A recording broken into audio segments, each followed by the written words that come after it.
The critical period देखने वाले सब दोस्तों को खुशामदीद, स्वागत। आज मेरे साथ जयपुर से शरीक गुफ्तगू हैं अनिल नकरा जी। जैसा कि आप जानते हैं कि उनके एंसेस्टर्स का ताल्लुक पिपला ज़िला मियाँ वाली से था, और ये खुद भी उर्दू जानते हैं और शेर व शायरी का भी अच्छा ज़ौक रखते हैं। अनिल जी, आज हम बात करना चाह रहे हैं, पार्टीशन का महीना है ये, अगस्त का।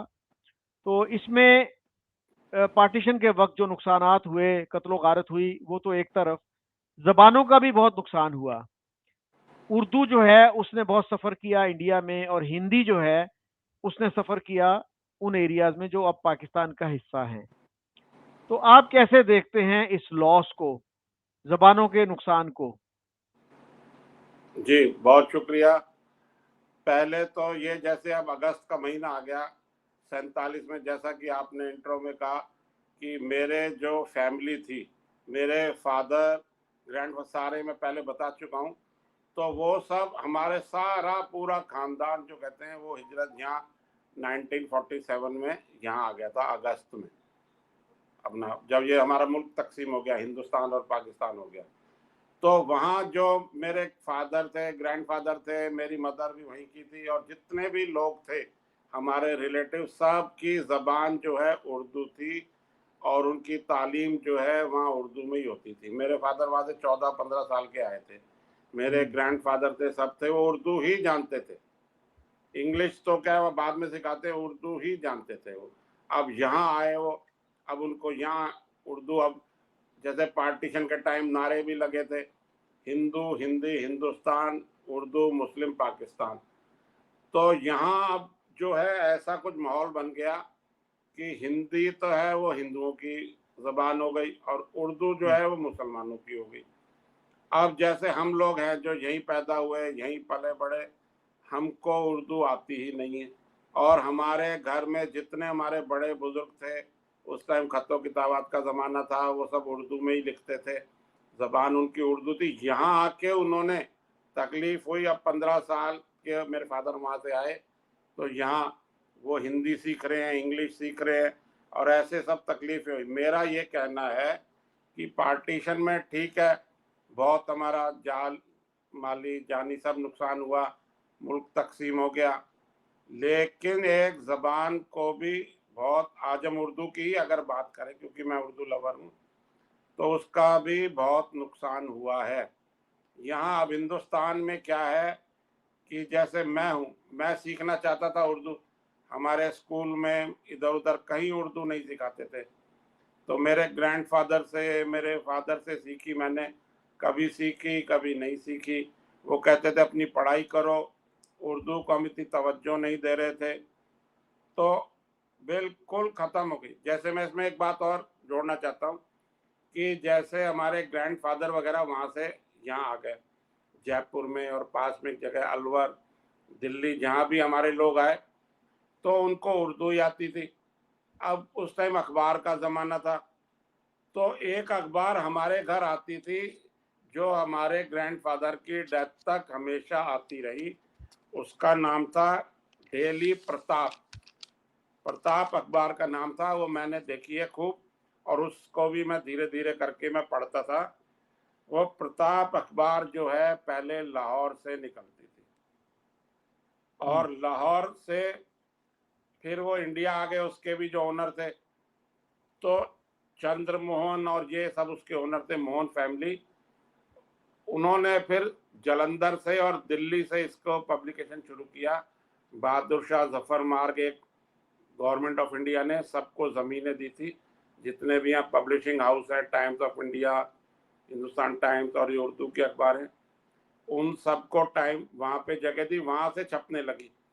तो हमारे लोग जो है वो यही अखबार मंगाते थे। मतलब एक तो अखबारें छप रही हैं इंडिया में जो मुस्लिम से छाप रहे हैं, उसमें मुस्लिम खबरें, उस टाइप की खबरें ज़्यादा आ रही हैं, और हमारे जो पढ़ते थे हिंदू, जो वहाँ से माइग्रेट करके आए थे, वो एक डेली मिलाप मिलाप अखबार थी, वो भी पढ़ते थे। प्रताप अखबार थी, ये भी पहले लाहौर से छपती थी, लाहौर से शाया होती थी, अब यहाँ से हो गई। और उसके एक थी शेर पंजाब, ये लाहौर से छपती थी। सरदार अमर सिंह इसके थे, अपना जो ओनर थे। हिंद समाचार के नाम से ये उर्दू में भी निकालते थे। 1946 में ये छपने लगी। फिर इन्होंने उर्दू अखबार को यहाँ ले आए, इंडिया में जलंधर से छपने लगी। मेरा ये कहना है कि उर्दू का ऐसा लॉस हुआ है, ये जिन अखबारों का मैंने नाम लिया है ये सब उर्दू में शाया होनी अब बंद हो गई, क्योंकि इनको पढ़ने वाला ही कोई नहीं है। जो मुस्लिम्स जो उर्दू की अखबार मंगाते हैं वो अपनी दूसरी अखबारें मंगाते हैं जो मुस्लिम ही छाप रहे हैं, उनके हिसाब से खबरें छाप रहे हैं। उर्दू की अखबारें यहाँ जो वहाँ से लोग आए थे, हम जैसे हमारे फादर वगैरह, वो सब हमारी सारी पीढ़ी ऊपर की चली गई, फौत हो गए। तो अब यहाँ कोई भी उर्दू वाला नहीं है पढ़ने वाला। हम जैसे लोग जो उर्दू पढ़ना चाहते हैं, आज मेरे को इतने साल हो गए, ठीक है मैं उर्दू पढ़ लेता हूँ, लेकिन मैं परफेक्ट नहीं हूँ, क्योंकि मेरी लैंग्वेज ही नहीं है। मेरी फर्स्ट लैंग्वेज इंग्लिश है या हिंदी है। अच्छा अनिल जी, कुछ लोगों ने उर्दू को इस्लाम के साथ और मुसलमानों के साथ जोड़ दिया कि ये मुसलमानों की ज़बान है, ये इस्लाम की ज़बान है, जबकि इंडिया के मुसलमान जो है ना वो ये बात नहीं करते। वो ये कहते हैं जी ये सबकी कॉमन लैंग्वेज है, हिंदुओं की भी है, सिखों की भी है, मुसलमानों की भी है। लेकिन पाकिस्तान में जो है बहुत सारे लोग ये कहते हैं कि ये तो जी मुसलमानों की ज़बान है। जिन्ना साहब की एक स्टेटमेंट मैंने कहीं पढ़ी थी, उन्होंने कहा था कि किसी और ज़बान के मुकाबले में उर्दू इस्लाम और इस्लामी रवायात, तहजीब व तमद्दुन से ज़्यादा करीब है या करीब तर है। और आपको पता है जब वो ढाका गए थे मार्च 1948 में, तो वहां पे उन्होंने ऐलान किया था, और इंटरेस्टिंगली अंग्रेजी में किया, और कहा था कि Urdu and Urdu alone will be the state language of Pakistan. तो इन चीज़ों को कैसे देखा गया इंडिया में? ना ठीक है, वो जो कायदे आजम की जो उनकी स्पीच थी लाहौर, वहाँ सॉरी ढाका के एक कॉलेज में थी, वो अवेलेबल है, वो मैंने भी सुनी है। उर्दू यूनिवर्सिटी इज में, द यूनिवर्सिटी में थी। हाँ हाँ हाँ, किसी कॉलेज या यूनिवर्सिटी में थी, वो मैंने भी स्पीच सुनी है उनकी, कि उन्होंने यही कहा था कि भाई जो इंग्लिश नहीं, वो अपना इंग्लिश में बोले थे और कहा था कि उर्दू ही होगी हमारी लैंग्वेज या जबान। अब जैसे मैं हूँ, मेरे घर में सब उर्दू पढ़ते, मैं अपने घर से ही इसको ले रहा हूँ जैसे। तो अब हम कहते थे मुसलमानों की भाषा है, और हमको जैसा माहौल मिलता था स्कूल में इधर उधर, तो कहते थे नहीं उर्दू तो बहुत अच्छी ज़बान है, ये दिल्ली में लखनऊ में डेवलप हुई है, और अब ये इसको बना दिया। अब वो हमारे ग्रैंडफादर एक बात बताते थे कि ये जो हिंदी में, हिंदी ज़बान में जो 2 सफ़ों में आप लिखेंगे, उर्दू में वो एक एक सफ़े में ही वो बात आ जाएगी। मतलब हिंदी क्या बड़ी है भाषा दिखने में थोड़ी, जो 2 सफ़े में हिंदी आ रही है, जो हम लिखना चाहें वो एक सफ़े में जो है वो उर्दू में आ जाती है बात। तो हमारे लिए तो ऐसा नहीं था। अब हमारे घर में शेर व शायरी, मेरे फादर मौसीकी वगैरह इनसे इनके लवर थे। अब मैं देखता था बुक्स आ रही हैं घर में, उर्दू की अखबारें आ रही हैं, और हम उनको देख रहे हैं, पढ़ नहीं पा रहे हैं।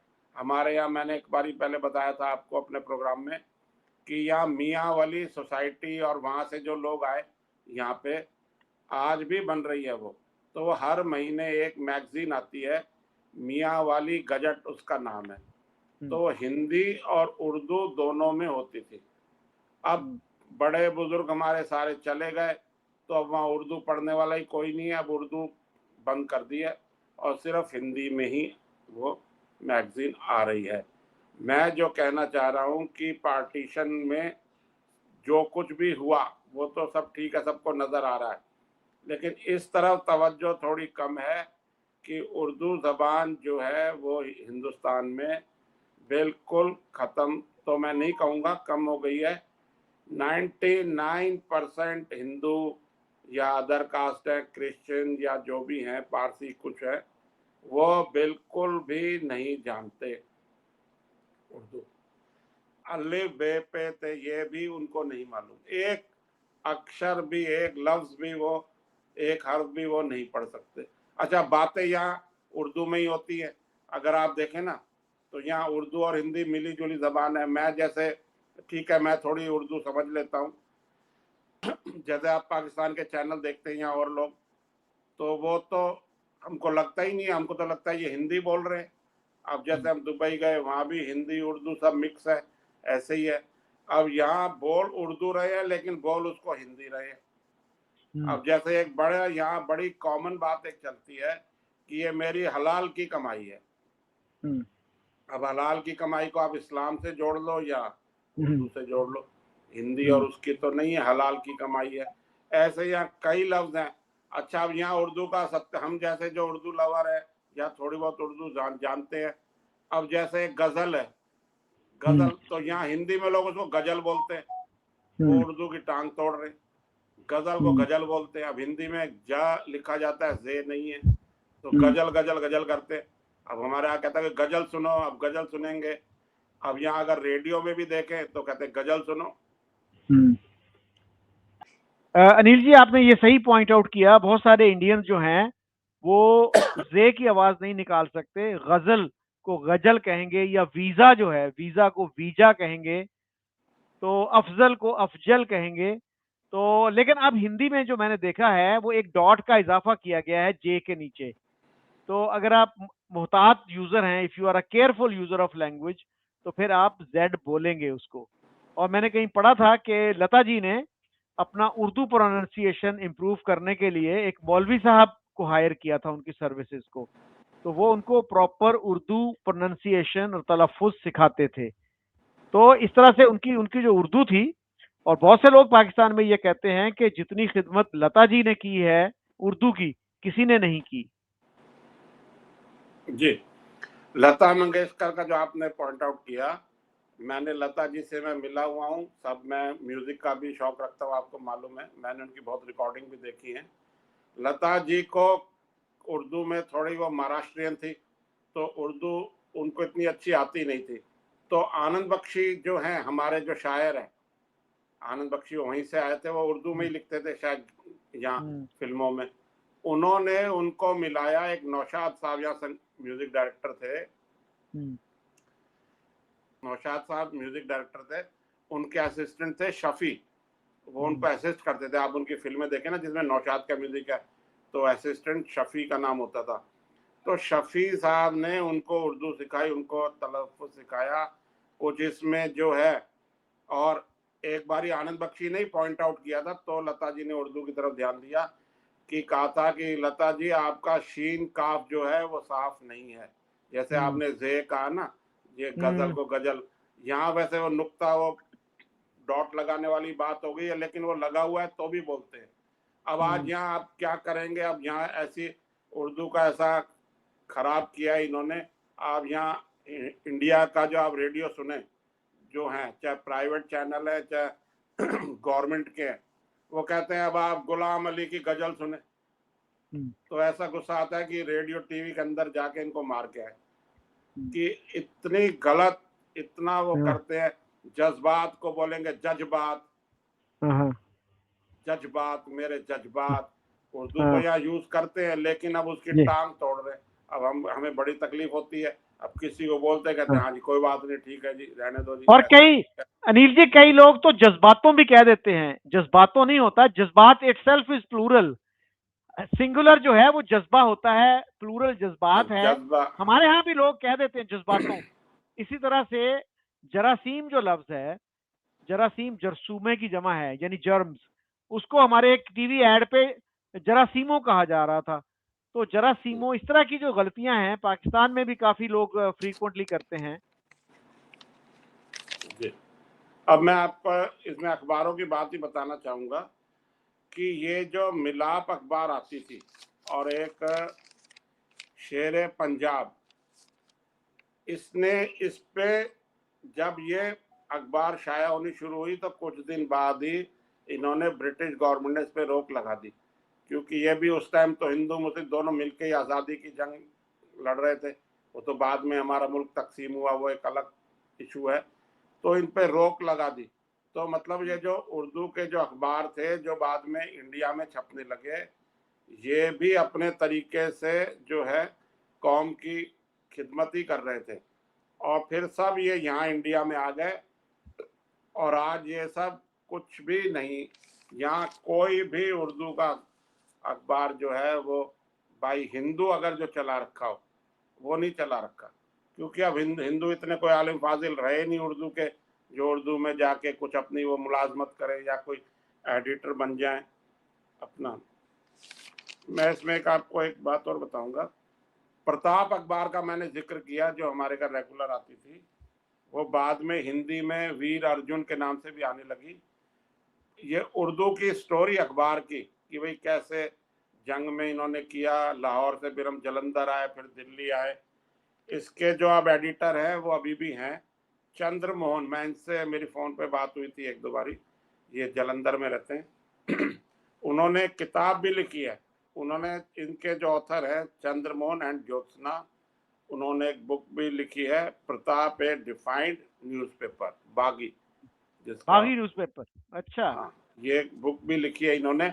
इसमें सारी, मैंने किताब तो नहीं पढ़ी है, थोड़ी सी डिटेल मेरे को उन्होंने एक बारी बताई थी, कुछ साल हो गए, मैं भूल गया था इस बात को, कि कैसे कैसे वहाँ अंग्रेजों ने, हम जो है इसके आज़ादी की जंग में लगे हुए थे, फिर हम वहाँ से पार्टीशन के बाद यहाँ आ गए, वहाँ बंद हो गया, फिर लाहौर में हमारी मशीनें रह गई, वो क्लेम हमने करनी थी, ये सारी डिटेल लिखी है कि हमारे छापे खाने मशीनें सब वहाँ थी। ऐसे इन्होंने अच्छी खासी किताब लिखी है, तो उसमें सारा लिखा है। तो ये जितने भी मैं जो कह रहा हूँ उर्दू लैंग्वेज का नुकसान हुआ, यही हुआ कि अब यहाँ कोई भी नहीं है। मैं भी आज भी कोई परफेक्ट नहीं हूँ। आप अगर मेरे को पढ़ना होगा ना तो मेरे को, मैं पढ़ूंगा अलिफ अलिफ ये ऐसे हाँ। बोल के मैं सब लिख दूंगा, लेकिन हम्म। पढ़ने में मिलान होता है ना, मेरे को दिक्कत आती है। वैसे मैं सब जानता हूँ, सब वो है, लेकिन अब क्या है कि हमारी लैंग्वेज ही नहीं है। हमारे घर में बुक्स होती थी वो उर्दू की होती थी, अखबार आती थी उर्दू की आती थी, तो हम इसीलिए हमारे हमारे घर वालों ने तो हमें यही बताया है कि उर्दू किसी की जबान नहीं है, ये सबकी जबान है। इसीलिए मेरे को शौक था, क्योंकि हमारे घर में यही चलती थी। मेरी मदर, मेरे फादर, सारे हमारे खत्तों की दवात सब उर्दू में ही होते थे, और सबके घर होते थे। ये नहीं कि मैं अपने घर कह रहा हूँ, जो उस टाइम के लोग थे जी जो जी। वहाँ से यहाँ आए और अच्छे खासे आए, पूरे नॉर्थ इंडिया में, इवन आप यूपी, दिल्ली, हरियाणा, पंजाब, हिमाचल, जम्मू, सब जगह लोग थे। अब बिल्कुल नहीं है। मैंने पढ़ने की कोशिश करी कि मैं कहीं जाके पढूं, मुझे ऐसे कई जगह नहीं मिली, कोई स्कूल में नहीं है, कोई टीचर्स वगैरह भी नहीं है, कोई कुछ नहीं है। तो और फिर क्या अनिल जी, तो फिर क्या आपने किसी मौलवी से सीखी उर्दू, कहाँ से सीखी थी? मैंने मेरे फादर से, ग्रैंडफादर से सीखी, फिर कायदे वगैरह बीच में सीखी, कुछ एक एक मौलवी साहब से भी सीखी मैंने कुछ दिन। तो उसने तो मुझे इस्लाम में आने की दावत दे दी थी, मैंने आपको पहले ही बताया कि भाई आप मदरसे में आओ, यहाँ आओ, तो हमारे घर वालों ने मना कर दिया। अब आजकल ये मीडिया आ गया है, आप जैसों से मैं जबान अपनी, अब जैसे इंग्लिश आपने बताया, या मैं कुछ एक दो हैं लेसन वगैरह वो मैं पढ़ता रहता हूँ। अभी जैसे मैं दुबई वगैरह गया था अभी, तो वहाँ इंग्लिश में भी लिखा है, अरेबिक में लिखा है, फॉन्ट तो वही है, तो जी। धीरे धीरे करके पढ़ रहे हैं। मैं मतलब फ्लो में नहीं हूँ पूरा, लैंग्वेज में समझ रहा हूँ, बोल भी रहा हूँ, लिख भी सकता हूँ। आप, मैं लिखूंगा तो आप मेरी ये कह देंगे किसी अनाड़ी ने लिखी है, कि भाई वो मिलान में ज्यादा नहीं कर पाता। ठीक है। लेकिन मैं जानता हूँ उर्दू। मैंने इसमें एक डिप्लोमा कोर्स भी किया है, यहाँ एक दिल्ली में है, बराए फरोग उर्दू जबान, उसका एक डिप्लोमा कोर्स भी किया है मैंने। लेकिन वहाँ उस पूरे कोर्स में, कॉरेस्पॉन्डेंस कोर्स था, सिर्फ मैं एक हिंदू था पूरे इंडिया से। तो वहाँ मैं गया था एक बारी ऑफिस में, एक दो बारी वहाँ बुलाते हैं, तो मैं अकेला ही था और कोई था ही नहीं। कहा पहले तो आते थे, आते 20-30 साल पहले, अब कोई नहीं आता। और मैंने भी अपना ग्रेजुएशन वगैरह काम धंधा करके, अभी मैंने 10-12 साल पहले उस कोर्स को किया, क्योंकि मेरा शौक है। उसको सीखने से मेरी कोई नौकरी नहीं लग रही, मैं किसी कहीं वो नहीं कर रहा। लेकिन आज भी मुझे बड़ा अफसोस रहता है कि मैं फ्लुएंट नहीं हूँ लिखने में, उर्दू पढ़ने में, बोलने में तो ठीक है। इंडिया की जो 22 ऑफिशियल लैंग्वेजेस हैं उनमें तो आज भी उर्दू है, और यूपी में तो मेरा ख्याल है स्कूलों में पढ़ाई भी जाती है उर्दू। तो अब उर्दू का क्या फ्यूचर है? क्या उर्दू जो है वो सिर्फ मदरसों तक महदूद हो जाएगी, लिमिटेड हो जाएगी? क्योंकि अंदाजा ये है कि 1 लाख मदरसे हैं इंडिया में। तो हमारे यहाँ भी किसी स्कॉलर ने रिसेंटली कहा है कि हमारे यहाँ भी उर्दू जो है ना, अच्छी उर्दू वो मदरसों ही में मिलती है, स्कूलों कॉलेजों में यूनिवर्सिटियों में उर्दू का बुरा हाल है। जी, अब सिर्फ मदरसों तक ही हो गई, महदूद हो गई है उर्दू जबान पिछले कई साल से। और इसमें मैं कुछ मौलवियों को भी करता हूँ, वो इसको फिर वही बात जो हम डिस्कस कर चुके हैं, इस्लाम से जोड़ते हैं। इस्लाम से क्यों जोड़ते हैं? वो ये लैंग्वेज है, सीखनी है, करनी है, इस्लामिक वो करते हैं उनको, उसको इस्लाम से जोड़ जोड़ के इसमें जो ठीक है, जो पहले हुआ पार्टीशन हो गया वो तो सब निकल गया ना। आज कोई कोशिश नहीं है, यूपी में भी कोई मुस्लिम डोमिनेटिंग इलाके हैं, वहाँ पे स्कूलों में कुछ टीचर्स हैं, बाकी कोई ऐसा है नहीं फ्यूचर, मतलब गवर्नमेंट के भरोसे नहीं है यहाँ फ्यूचर अपना उर्दू जबान का। ये मदरसे वाले और यही सब संभाल रहे हैं, यही सिखा रहे हैं, लेकिन ये अपनों को ही सिखा रहे हैं, और ये हमारी जबान है। ऐसे मैं आपको यहाँ मैं कितने कितने मुसलमानों को जानता हूँ जिनको उर्दू नहीं आती, जो छोटे तबके के लोग हैं, घरों में आते हैं, काम करते हैं, कोई सड़क कुछ कर रहा है, कोई जैसे गैस ठीक कर रहा है, कोई सिलेंडर ला रहा है, कुछ कर रहा है, मैं इनसे पूछता हूँ मुस्लिम से, भाई उर्दू आती है? नहीं आती सब, बस कलमा आता है और नमाज आती है, बस यही आता है, और ये आता है कि मोदी खराब है, और इनको कुछ नहीं मालूम। मतलब मैं यहाँ पॉलिटिक्स नहीं ला रहा हूँ बीच में, लेकिन इनको यही मालूम है, मैं जो भी मुझे मुस्लिम मिलता है मैं उससे बड़ा अच्छे तरीके से मिलता हूँ, बात करता हूँ। तो यहाँ मुसलमानों को भी उर्दू नहीं आती, क्योंकि अगर वो, अब जैसे कोई एक बच्चा है कोई स्कूल में, उसके माँ बाप चाहते हैं कि हमारा बच्चा पढ़ाई करे, तो वह आसपास के स्कूल में भेजेगा, वहाँ हिंदी और इंग्लिश होगी या संस्कृत होगी, उर्दू है ही नहीं वहाँ, चाहे तो भी नहीं सीख सकता। बहुत कम है, टीचर्स ही नहीं है, यूपी में भी नहीं है। मैं इसमें एक एग्जांपल देता हूँ आपको, पहले कि पहले की जो हिंदी पिक्चरें आती थी, जो मूवी आती थी, हिंदी उर्दू जो भी बोले आप, उसमें 3 जबान में नाम आते थे, जैसे फिल्म का नाम आया, एक्टर का नाम आया, तो इंग्लिश, हिंदी और उर्दू। और आप 47 से के आसपास 50-60 तक जाएं, मैंने खूब देखी पुरानी पिक्चरें, अवेलेबल हैं सब यूट्यूब पे, इंग्लिश और उर्दू में नाम आते थे, हिंदी में नाम ही नहीं होते थे, और अब उर्दू में नाम खत्म हो गए। जो आजकल की फिल्में आ रही है उनके जो पहले टाइटल्स आते हैं वो इंग्लिश और हिंदी में ही आते हैं, और हिंदी में भी नहीं आते, अब तो इंग्लिश में ही आते हैं। अच्छा अनिल जी, एक वक्त था कि जब टॉप के जो इंडियन लीडर्स थे वो बड़ी अच्छी उर्दू बोलते थे। पंडित नेहरू अच्छी उर्दू बोलते थे, और मैंने ये सुना है कि गांधी जी ने भी उर्दू सीखी थी और वो थोड़ी बहुत लिख भी लेते थे। इसी तरह से लाल बहादुर शास्त्री, जो पंडित नेहरू के बाद प्राइम मिनिस्टर बने, वो बहुत अच्छी उर्दू बोलते थे। इंदिरा गांधी अच्छी उर्दू बोलती थी, और बहुत सारे हिंदू उर्दू में लिखते थे। उन्होंने नॉवेल्स भी लिखे, बुक्स भी लिखी, और बहुत सारों ने पोइट्री अमृता भी की। प्रीतम, कृष्ण चंद्र थे, अमृता प्रीतम थी, एक सागर सरहदी थे, उनका नाम था गंगा सागर, तो सागर सरहदी के नाम से लिखते थे। और आनंद बख्शी भी थे जो उर्दू में लिखते थे, उन्होंने अफसाने भी लिखे हैं अपना, और ऐसे हैं, और अपना मुंशी मुंशी प्रेमचंद, मुंशी प्रेमचंद भी हैं। ऐसे बहुत से लोग थे जो उर्दू में लिखते थे। अमृता प्रीतम का नाम मैंने ले लिया, ये ऐसे बहुत लोग थे जो लिखते थे अपना उर्दू में, इनकी वही थी। अच्छा, मैं इसमें एक चीज और ऐड करना चाह रहा हूँ कि पहले जितने भी हमारे शायर थे, जो हिंदू शायर थे, आज़ादी 47 के बाद, आनंद बख्शी थे, वो उर्दू में ही लिखते थे। गुलजार जो है, संपूर्णानंद कालरा से उनका नाम है, वो उर्दू में ही लिखते थे अपना। अब ये जितने पुराने एक्टर थे हमारे, सुनील दत्त, मनोज कुमार, प्राण, धर्मेंद्र और अपना कई ऐसे हैं, वहीदा रहमान, इन सबको स्क्रिप्ट जो है अपनी उर्दू में चाहिए होती थी। राजकुमार थे, इन सबको स्क्रिप्ट अपनी उर्दू में चाहिए होती थी। वो हिंदी नहीं जानते थे, हिंदी में कंफर्टेबल नहीं थे। सुनील दत्त वगैरह, मनोज कुमार, वो खैर वो तो थे ही, दिलीप कुमार जो यूसुफ थे, ये सारे पुराने एक्टर्स जो हैं ये सब उर्दू में ही जानते थे और उर्दू में ही लिखते थे।